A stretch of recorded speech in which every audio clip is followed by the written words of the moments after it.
Փաշինյանն ասում է, եթե իրենք չընտրվեն սեպտեմբերին պատերազմ է լինելու։ Ինչու է ձեզ շանտաժանում Փաշինյանը եւ արդյոք դուք այն մարդն եք, ում հետ նա կարող է այս ձևով խոսել։ Նախ ինքն է 3 պատերազմ բերել մեր երկրի գլխին եւ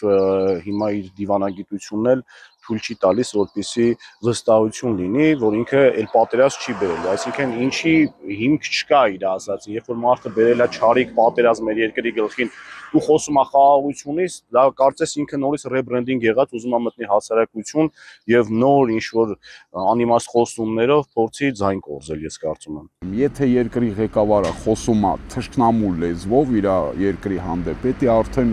վերջն է, ինքը գտնվում է թշնամու դաշտում։ Եթե ինքն էլ լավ, դա կլինի երկու պատերազմ, քաղաքացիական եւ արտաքին։ Փաշինյանը եկավ եւ մենք ունեցանք պատերազմ։ Եթե կա խաղաղության թուղթը արդեն, այդպես ասեմ, ինչ պատերազմի մասին է խոսքը։ Միանշանակ ուրեմն չի լինի։ Չէ, պատերազմ չի կարելի դες բան ասել։ Ժողովրդին չի կարելի վախենալ բան։ Պատերազմը չի վերջացել։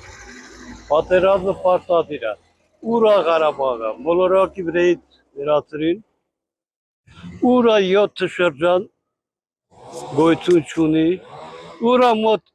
400-500 գյուղ, 100 գյուղ, ուր են։ Ալևը գիտես ինչ է ասում։ Ես Նախճիվանցի եմ, տիրապետում եմ ադրբեջանական լեզուն գերազանց, ոչ թե լավ, այ գերազանց։ Հա, հայերը տեսան մեր երկաթե բռունցքները։ Ինչ կեղավ։ Թասիբա պետք։ Ավելավա պատերազմ, քան թե փոխանցնենք թշնամուն։ Պատերազմը երբ ուզի կլի, երբ ուզեն կանեն պատերազմ։ Պատերազմ սարքողները իրանք չեն։ Պատերազմ սարքողները ուրիշ տեղ են նստել։ Նրանք մեր երկրում չեն։ Ուրիշ տեղեր են նստած։